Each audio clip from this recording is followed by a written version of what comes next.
Estamos contentos de compartir con ustedes el estudio de la palabra de Dios y creo que nada es más importante que eso mismo, estudiar la palabra. Piensen en los gobernantes de nuestras naciones, cómo se preparan, buenos discursos, tratan de persuadir a la nación en aquellas cosas que le interesan, ¿no? ¿Cuánto más el estudio de la palabra? Y para nosotros es un privilegio compartir con ustedes. Así que sé que han orado, pero vamos a tener una oración otra vez a nuestro Dios para invocar su presencia. Oremos. Amado Padre, gracias por la oportunidad de invocar tu nombre. Tú eres nuestro Dios y aquí estamos y somos tus hijos. Hemos venido a estudiar tu palabra y sé que tu Espíritu Santo en algún momento del pasado inspiró la mente de los profetas.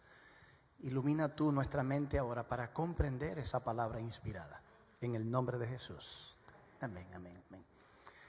Bien, vamos a pedir que nos puedan proyectar. Mientras la proyección llega, Miedo, Esperanza. Un título quizás un poquito pesado, pero cuando hablamos de apocalíptica estamos hablando de profecías contenidas en el libro de Daniel y el libro de Apocalipsis. A veces estos términos son un poquito técnicos, y para quienes están familiarizados comunican una idea bien rápido. Sin embargo, entiendan, cada vez que escuchen apocalíptico, mensaje apocalíptico, a veces tiene una connotación muy negativa. El cine se ha encargado de convertir lo apocalíptico en sinónimo de destrucción, de catástrofe, de destrucción global. Y si bien el Apocalipsis contiene estas ideas de que en algún momento este orden de cosas pasará y Dios establecerá un nuevo mundo, realmente ese no es el foco de lo que se conoce como apocalíptica bíblica. Si hay algo que diferencia la apocalíptica bíblica de la que no es bíblica, es precisamente porque esta contiene un halo de esperanza y está centrada en el establecimiento del reino de Dios, y con eso el restablecimiento del orden en un mundo lleno de caos. Y saben ustedes, actualmente nosotros estamos viviendo en un mundo donde la incertidumbre está permeando y llenando todo. En la emisora adventista de mi país, en la República Dominicana, había una frase que decía que el sencillo hecho de vivir genera estrés. Y creo que todos nosotros los que vivimos de alguna manera informados, y más ahora expuesto a esta cantidad, sobredosis de información a través de los medios sociales y los dispositivos electrónicos, a veces estamos pasados de información. Estamos recibiendo más información de la que necesitamos y más informaciones de las que podemos digerir en algún momento. Y eso genera mucha ansiedad, mucho estrés. Sobre todo nosotros pasamos por un periodo de pandemia en el que como civilización, como cuerpo humano en la tierra, no habíamos tenido la oportunidad de vivir una experiencia semejante. Y todavía algunos estudios en el futuro revelarán qué tanto daño psicológico eso nos provocó. El encerramiento, tantos meses desconectados del modo viviente y de la forma de vivir, de nuestras interacciones sociales acostumbradas cada día. La cantidad de personas que perdimos. En Brooklyn, una de las iglesias nuestras, solamente entre personas que visitaban la iglesia y miembros, perdió más de 23 miembros y amigos. Y había que o no volver a verlos jamás, o había que ministrar bajo un dispositivo de distanciamiento y seguridad muy extremos y que no permitía una interacción saludable entre las personas. Para colmo, hemos estado mirando crisis globales que han sido desatadas por guerras, por falta de comprensión entre naciones que pueden comprenderse, pero no han encontrado la voluntad para hacerlo. Y eso ha venido a sumar otras situaciones. Actualmente, algunos vaticinan que estamos viviendo el fin de una era en el ámbito económico, donde un mundo que estuvo saturado por la globalización, el libre mercado, la cooperación internacional y las relaciones entre potencias y bloques de poder en el mundo posiblemente van a tener que soltar todas las ataduras que había y ver qué pueden construir o sobre qué pueden edificar lo que ha de ser de aquí en adelante. Hay mucha incertidumbre, mucha inseguridad y todo eso gravita sobre nosotros. La situación actual es como una amenaza para nuestra fe. Pone en evidencia de qué material estamos hechos como cristianos. Y déjenme decirle que el término apocalíptico está siendo utilizado para hacer análisis de ese cambio social, político, económico que se está produciendo en el mundo.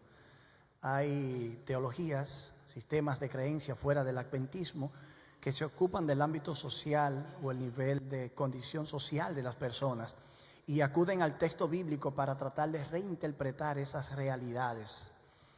Pero para nosotros, cuando hablamos de apocalíptico o apocalipsis, es de estas profecías que están contenidas en el libro.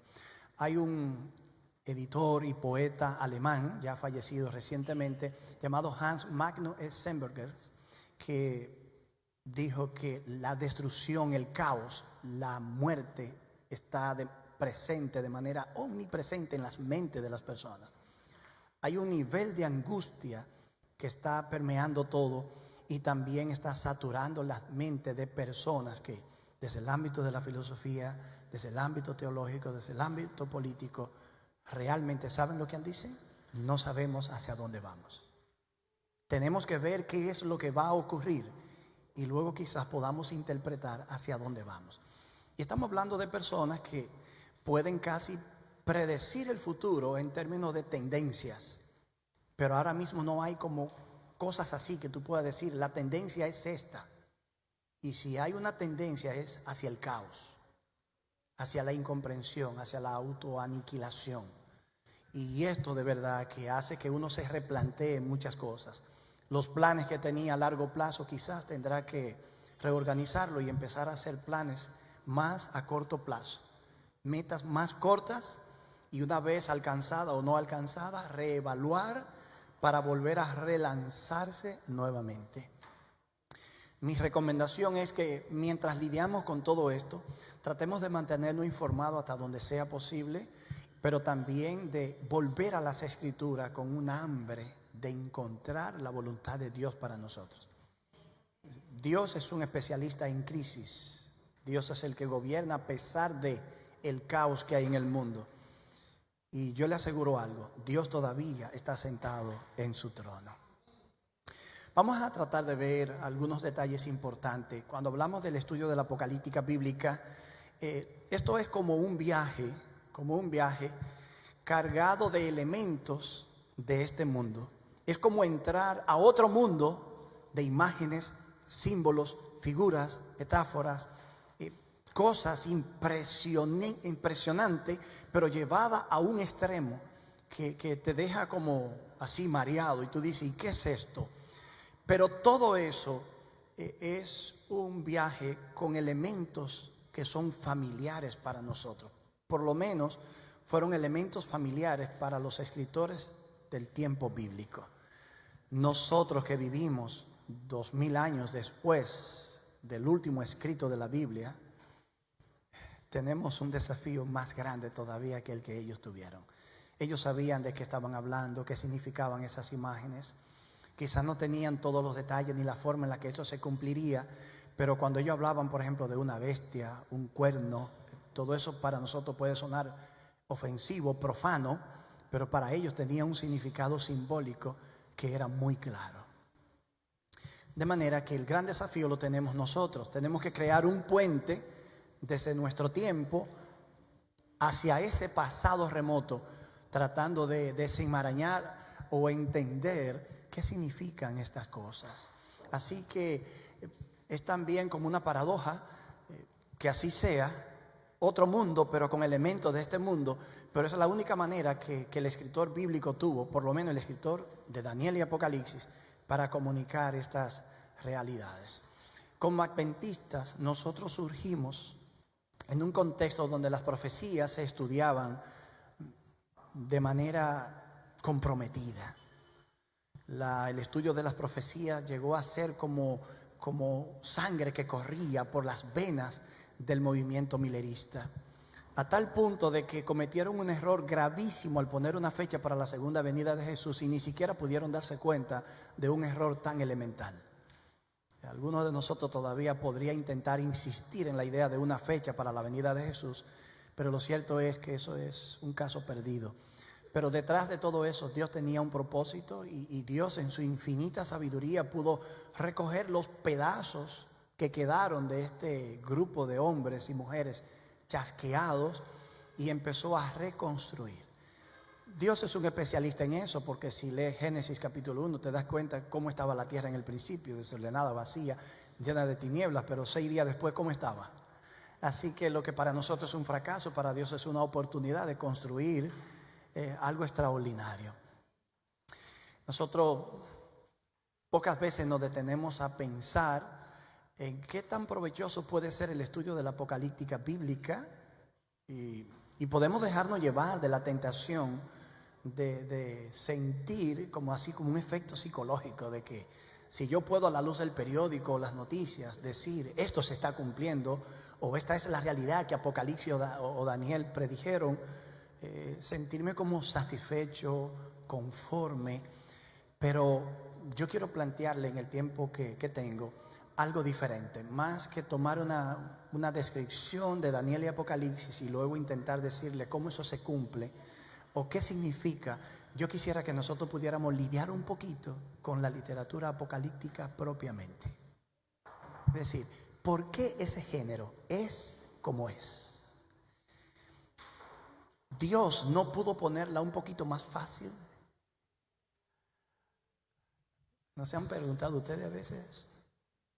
¿Por qué tuvo que ser así como tan revesado?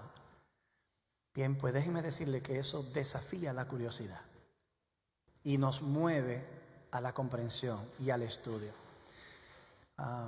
¿Qué decir del estudio de la literatura apocalíptica en sí misma? ¿Por qué es tan enrevesada, tan enredada, tan complicada? ¿Por qué no decir un poder surgió o una nación está surgiendo en un lugar densamente poblado? ¿Por qué tiene que decir una bestia surge del mar? Yo tengo que conceptualizar, tengo que familiarizarme, tengo que traducir, tengo que convertir el símbolo en la realidad. Y créanme, eso es desafiante, pero al mismo tiempo es extraordinario. Yo voy a obviar algunas cosas por causa del tiempo, pero voy a tratar de llegar a esta parte importante. ¿Cuál es el contexto en el que este tipo de literatura surge? Lo primero que voy a señalar es que hay dos géneros en ese tipo de literatura. Uno que es bíblico, Daniel y Apocalipsis.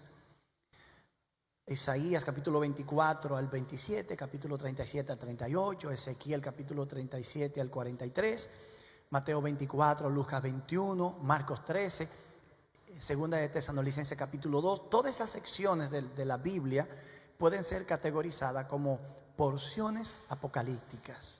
Es decir, se usa un lenguaje que tú te das cuenta que es como muy universal, que es como muy catastrófico, que Cristo aparece no bajo descripciones normales, el mal es representado por símbolos, las acciones de Satanás, él mismo aparece como un dragón, incluso en algunas porciones de Ezequiel e Isaías, Egipto, los poderes enemigos son representados por un leviatán, un animal, un monstruo, obviamente no real, que vive en el mar, en las aguas, que es como una serpiente.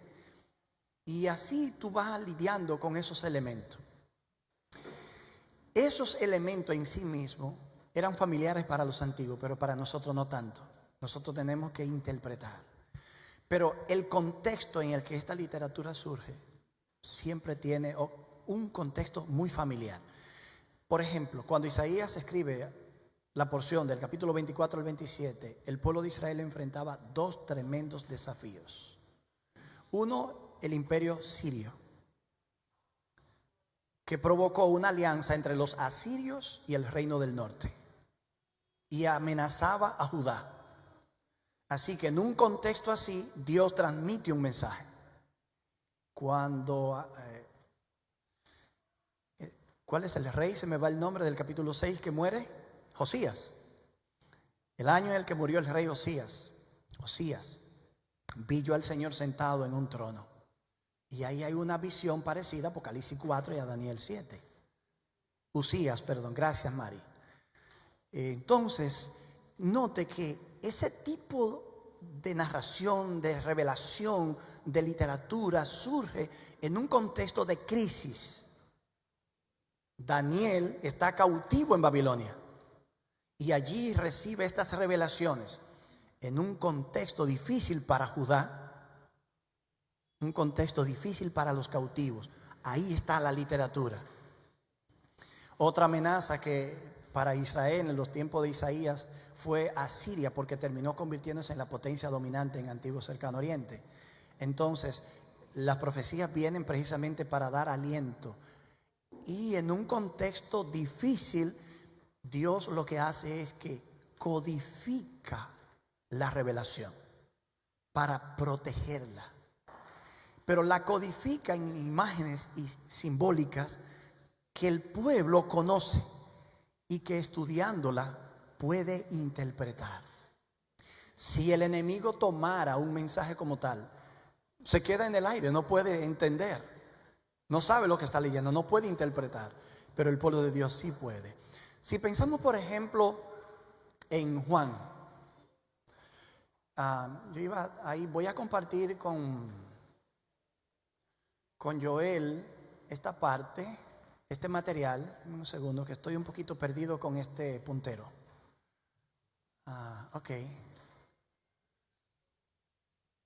Ok, voy a quedarme ahí.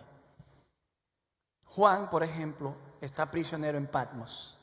Y cuando él empieza a revelar el Apocalipsis, ustedes notan que dice en el versículo 9. Lean conmigo, Apocalipsis capítulo 1, verso 9. Verso 9. Rapidito. Apocalipsis capítulo 1, verso 9. Dice: yo, Juan, vuestro hermano y compañero en la tribulación, en el reino y en la perseverancia de Jesucristo. ¿Estaba dónde? En la isla llamada Patmos. ¿Por causa de qué? La palabra de Dios y el testimonio de Jesús. Esa es la causa por la que los mártires en el capítulo 6 están muriendo. Es la causa por la que el dragón está persiguiendo al remanente fiel. Pero el género literario está ahí otra vez. Así que surge y aparece en contextos de crisis para el pueblo de Dios. Entonces Dios da una revelación codificada. Y esa es la razón por la que esta literatura existe de la manera que es. Pero otra cosa todavía interesante. Esto no puede ser un discurso verbal.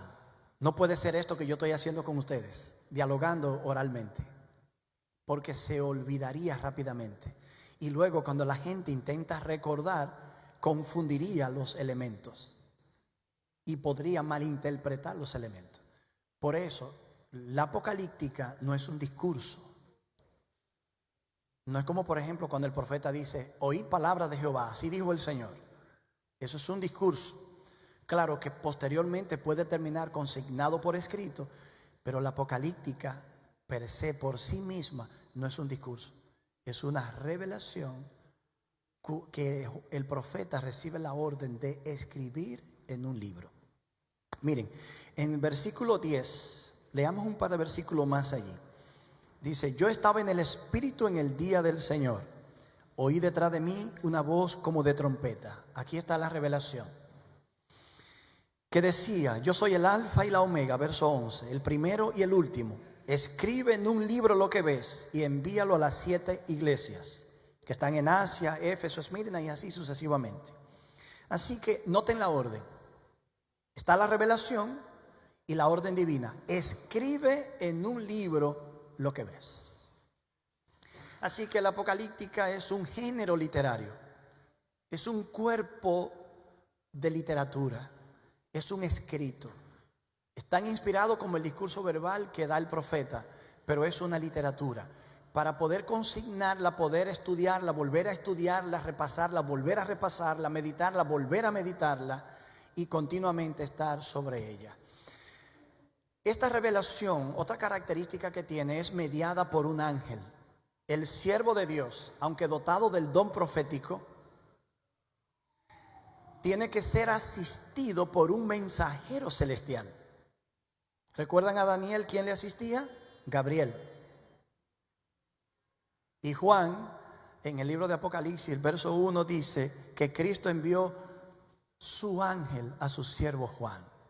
Y al finalizar el capítulo dice, yo he enviado mi ángel. Así que estas revelaciones el profeta la está recibiendo, la está mirando en visión, pero está recibiendo una asistencia personalizada, directa, un mensajero celestial que le asiste. ¿Sabían ustedes que el camino a Cristo dice que cuando nosotros vamos a leer las Escrituras no deberíamos leerlas sin orar? Y que cuando oramos para estudiarla, ángeles son enviados para asistirnos en el estudio de la palabra. Esa sería la combinación perfecta, que Daniel y Juan tuvieran un ángel asistiéndole, y que de igual manera cuando nosotros vamos a estudiar esa escritura tengamos también ángeles que nos asisten en el estudio. Voy a saltar algunas cosas, pero quiero llegar aquí. Yo no pude poner el PowerPoint porque se desconfiguran las letras. Estos símbolos iban apareciendo gradualmente. Los símbolos que están arriba, ¿le dicen algo a ustedes sin las letras de esas marcas? ¿Hay alguna que ustedes no conozcan? ¿Hay alguna que no conozcan? ¿No? Todas la conocen. La primera, ¿cuál es? Apple, ¿verdad? O la Mac. La segunda es Windows. Luego la Pepsi, ¿verdad? Y luego ese símbolo, ¿cuál es? Mercedes-Benz. Después está Nike, el tenis, ¿no? Y luego Puma. Bien. ¿Ven ustedes el poder del símbolo?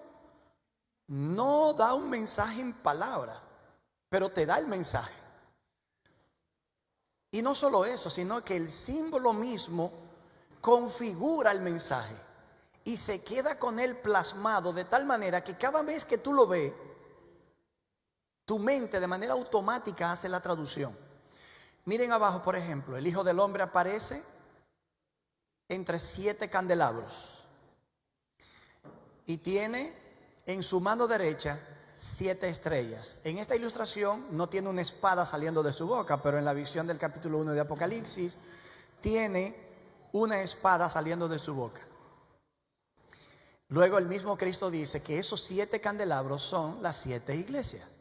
Entonces, cada vez que tú lees Apocalipsis y ya sabes eso, y te encuentras con los candelabros, vamos a asumir que te encuentras 5 veces con ellos. ¿No asociarás tú los candelabros con las iglesias? Por eso a una de las iglesias se le dice, si tú no haces lo que tienes que hacer, yo voy a venir y voy a quitar tu candelabro de su lugar. O sea, te voy a remover a ti como congregación. Es una advertencia parecida a la que Cristo le dijo a los judíos. El reino de los cielos les será quitado a ustedes y les será dado a otra gente que produzca fruto de él. El candelabro representa. Ahora luego dice, las 7 estrellas son los 7 ángeles de la iglesia. Y notas cuando lee el mensaje a las iglesias que Cristo le habla en primera persona al ángel. Solo cuando termina de hablar en primera persona al ángel, entonces aparece el estribillo o la frase repetida: el que tiene oído para oír, que oiga lo que el Espíritu Santo dice a las iglesias. Así que el mensaje va a través del líder de la iglesia, del liderazgo de la iglesia, a la iglesia. Algo parecido a Mateo 24, Mateo 25. Fueron 4 discípulos, según Marcos, que se acercaron a Jesús y le dijeron: Dinos, explícanos este asunto que tú acabas de decir. ¿Cuándo va a ocurrir todo esto? Sin embargo, ni un cristiano pereció en la destrucción de Jerusalén. ¿Qué indica eso? Que el liderazgo hizo su trabajo. Comunicó el mensaje que le fue entregado de manera privada a ellos. Pero ellos comunicaron quieta y tranquilamente el mensaje. Todo se estaba desmoronando, pero ¿cómo estaba el pueblo de Dios? Informado. Y cuando llegó el momento de la catástrofe, con 4 años de anticipación, de diferencia y distancia en el tiempo, ya el pueblo de Dios estaba saliendo de Jerusalén, que sería destruida 4 años después. ¿Qué le parece? Apocalipsis es el libro de la esperanza. porque contiene un mensaje codificado de Dios a través del liderazgo para su pueblo. Para su pueblo. Luego tenemos la mujer embarazada, que es el símbolo del pueblo ideal de Dios. Representa el pueblo ideal, no solo la iglesia, representa ese remanente judío fiel con el que Cristo funda la iglesia y luego a quien se le unen los gentiles que creen. Porque la mujer está embarazada, el Mesías todavía no está en el mundo, por lo tanto ya está ahí la iglesia, ya el pueblo de Dios está ahí. O sea, no es la iglesia del Nuevo Testamento propiamente, es la iglesia pre-Nuevo Testamento, pero que surca el tiempo en el Nuevo Testamento. Luego tenemos el dragón, que es un símbolo de ¿quién? Satanás. Y luego aparece una bestia de 7 cabezas y 10 cuernos. Y la forma que tiene conecta con Daniel. Y cuando ya en Daniel tú sabes lo que está ocurriendo, es como si Juan te estuviera diciendo, presta atención, yo te estoy hablando de lo mismo que Daniel habló. ¿Ves? Esto está codificado, esto es un lenguaje simbólico. Pero cuando yo hablo de cabeza de león, tú tienes que recordar la bestia que es un león. Pata de oso, tienes que recordar el oso. Cuerpo de leopardo, tienes que recordar la bestia que tiene forma de leopardo. ¿Me van siguiendo?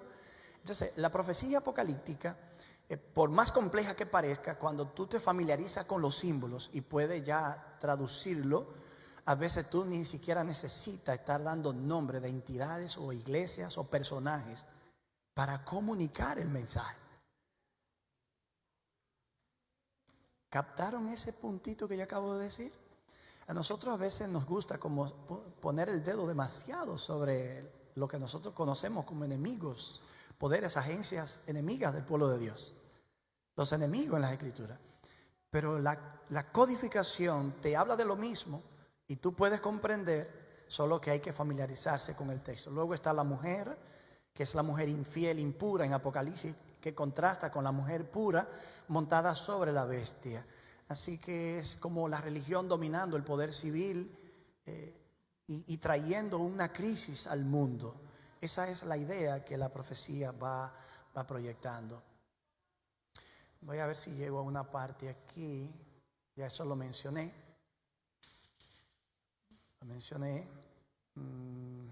Esta parte me interesa en la parte final de mi tema.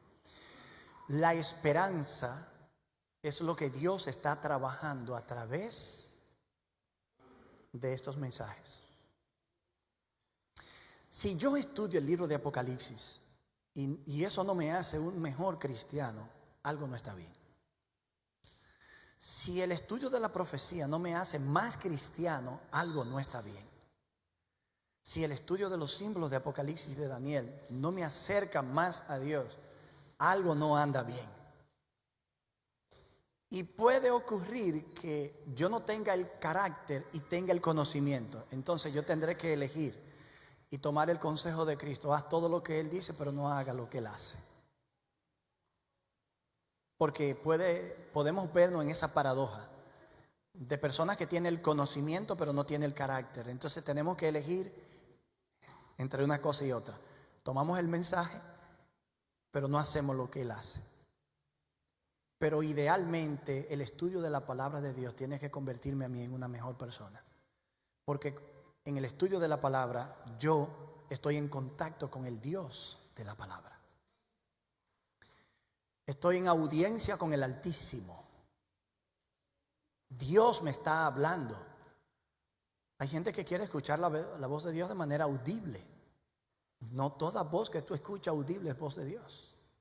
A veces son otras cosas. Y lo sabemos. Pero cuando leemos las Escrituras, Dios nos está hablando. Estamos en audiencia con el Altísimo. Y eso tiene que producir un cambio. Tiene que reflejarse en mí de alguna manera. Y la apocalíptica incluye el elemento de la esperanza. Miren cómo. En un mundo saturado de caos, en un mundo saturado de incertidumbre, Dios habla y me dice a mí que por más confusa que sea la realidad ahora, Dios está al control y al final Dios tiene la última palabra. El mal, el dolor, el sufrimiento, el caos, la tragedia podrá tener la penúltima palabra, pero la última palabra la tiene Dios. Y allí con esa palabra se establece su reino. Y en ese reino tú y yo vivimos felices para siempre. Yo no sé si usted cuando era pequeño creía los cuentos de hadas, Pero lo que más se parece a un cuento de hadas, por lo menos en la forma que termina, es el mensaje bíblico. Y fueron felices para siempre. ¿Creen ustedes que no es así que termina? Así es que termina. ¿Creen ustedes que es casualidad que nosotros empezamos en un Edén, en un jardín, en comunión con Dios? Comunión sin velos, sin intermediarios. Y que de esa manera es como terminamos en el libro de Apocalipsis. Es como decir, Juan, que es el último que escribe, no sale de la revelación bíblica sin dejarnos a nosotros de pie en el mismo lugar donde estábamos cuando la historia empezó. Eso da esperanza. Eso me dice a mí, hay un plan y un propósito. Entonces miren, en Daniel capítulo 2, imaginen los judíos cautivos, el templo destruido, las murallas deshechas, la ciudad hecha un caos, quemada. ¿Qué esperanza le mueve a ellos? Bueno, la profecía de Jeremías que decía que después de 70 años volverían. Por eso es que tú encuentras a Daniel a la altura del capítulo 9 estudiando a Jeremías, porque el tiempo del cumplimiento ya se ha acercado. De manera que la profecía funciona como una luz que alumbra y va abriendo una senda a través de la cual tus pies, en un mundo caótico y oscuro, puede ir caminando con seguridad. Allí Dios intervino y le dio un sueño a Nabucodonosor. Y al final Daniel le dijo, ¿qué era eso? Ok, tú no recuerdas, pero ya Dios me dijo lo que tú soñaste. Tú no sabes lo que significa, pero ya Dios me reveló lo que significa. Así que este es el sueño. Y después le dijo, y ahora esta es la interpretación. Así que es fiel la revelación y es fiel la interpretación. Y el sueño termina diciendo que Dios un día eliminará a los sistemas corruptos del mundo y establecerá un reino que permanecerá para siempre. Y obvio queda la invitación para que Nabucodonosor pueda ser un ciudadano de ese reino. Hay esperanza. En Daniel capítulo 7, verso 13 al 14, la visión empieza con un caos que recuerda el caos y el desorden del planeta en el principio. Y de ese caos, vientos que golpean, olas que parecen arropar a todo el mundo en un tsunami destructor, surgen monstruos, bestias, que luego se van interpretando como reinos en la tierra. Porque eso es lo que hacen los gobiernos terrenales, causar caos. Por eso necesitamos algo más trascendente. Y ahí se habla de que por encima del caos, en el cielo hay un hijo de hombre que se está acercando al Padre. ¿Para qué? Para recibir un reino que será eterno. Coincide con el mensaje de Daniel dado a Nabucodonosor. Y al terminar el capítulo 7, verso 22, dice que ese reino también le será dado a los santos del Altísimo. La esperanza. Y cuando tú vas a la altura del capítulo 12 de Daniel, encuentras que precisamente en ese tiempo de angustia que será como nunca fue, porque será algo global, total, bien planificado para exterminar al pueblo de Dios de manera total, no en una nación, sino en todo el orbe. Entonces Miguel se levanta y con el levantamiento de Miguel se produce una liberación, una salvación. ¿Y quiénes son liberados? ¿Quiénes son salvados? Todos aquellos que tienen su nombre inscrito en el libro de la vida. En otras palabras, todos aquellos que pertenecen al Señor. Y Apocalipsis dice que todos los que pertenecen al Señor, el Señor los conoce, los identifica y utiliza la figura o la imagen o el símbolo de un sello. Algo que está sellado es algo que está marcado, es algo que está identificado. De manera que el pueblo de Dios será sellado. Eso significa que es el grupo de personas que Dios identifica como suyos. De manera que este tipo de literatura viene para proveernos orientación, para darnos esperanza. No le tengas miedo. Entra con un espíritu de oración, de un sincero anhelo y deseo de comprender la voluntad de Dios. Pídele a Dios que te muestre el camino, que reafirme tu fe, que te permita reorientarte si en algunas cosas tú sientes que espiritualmente no estás como deberías estar, o no estás como antes estaba cuando conociste al Señor, si has perdido el primer amor. Permite que Dios, a través de esa revelación sobrenatural, distinta, única, simbólica, llena de imágenes y símbolos, pueda entrarte a un mundo que no es este mundo, pero con elementos de este mundo, para que tú puedas decodificar esos símbolos. ¿Te gustaría a ti pedir eso a Dios esta noche?